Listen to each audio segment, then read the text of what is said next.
Yo, what is up guys? Welcome back to another video. So today I'm going to be walking you through a wall running tutorial. Okay, so we're going to go vertical and horizontal. Okay, so first thing to notice with a vertical wall run is that you want to run up to the wall and you don't want to be too close to it, because if you are, you're not going to get enough momentum going into the wall. So you want to have a good, and you won't get enough height. So what you want to do is you want to be, we'll say maybe one, two, three, probably about 5 steps back, and that will give you enough time to jump onto the wall. So as we're going up the wall, we go push off 1 foot, and then it should sling us up. Okay, so I'm going to demonstrate.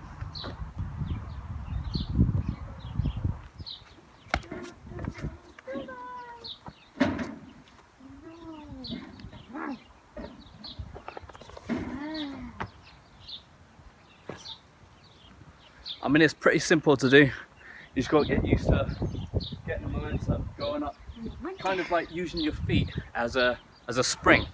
So imagine planting your foot, imagine there's like a trampoline on the wall, and just push yourself up. Imagine becoming the wall, right?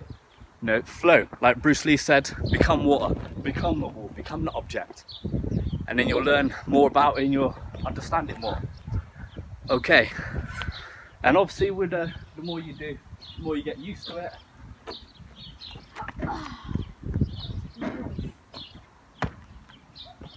Pretty simple guys.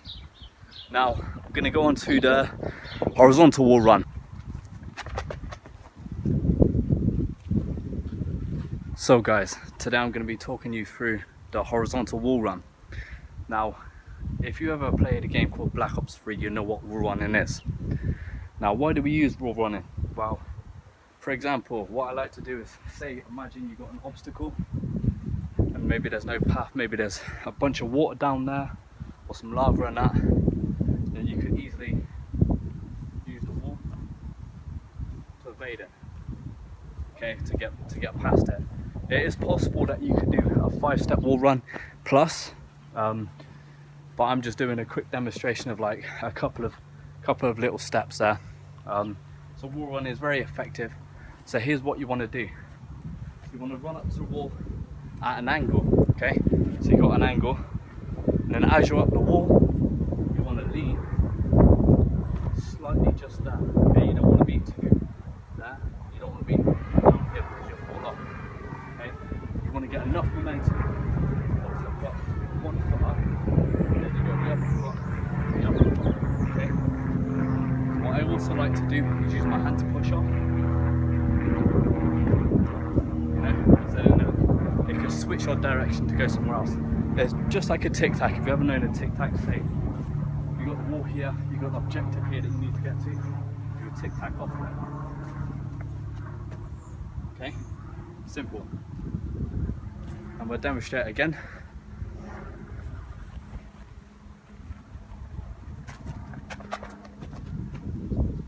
You see, really effective, really cool move to do, and it's great if you want to get started of learning. You just go out and practice. Guys, you're not going to learn anything just watching this video, okay? You need to take action, you need to do something about it. You know, it's really fun. Also, another one you could do, you know, switch like this.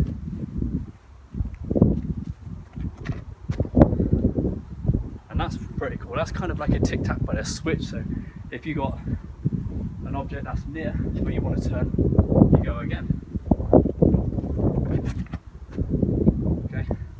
Obviously remember the foot placement, if you're remembering, okay? Again guys, I'm not a professional, I'm just, you know, this is what I do, and you know, we're gonna learn together, we're gonna grow together, and the only way we're gonna get there is by taking action, okay? We can't just do nothing. Guys, this is the time, you can upgrade yourself, do whatever you want to do, you can be whatever you want to be, okay? Anyway guys, that's it. Back to training.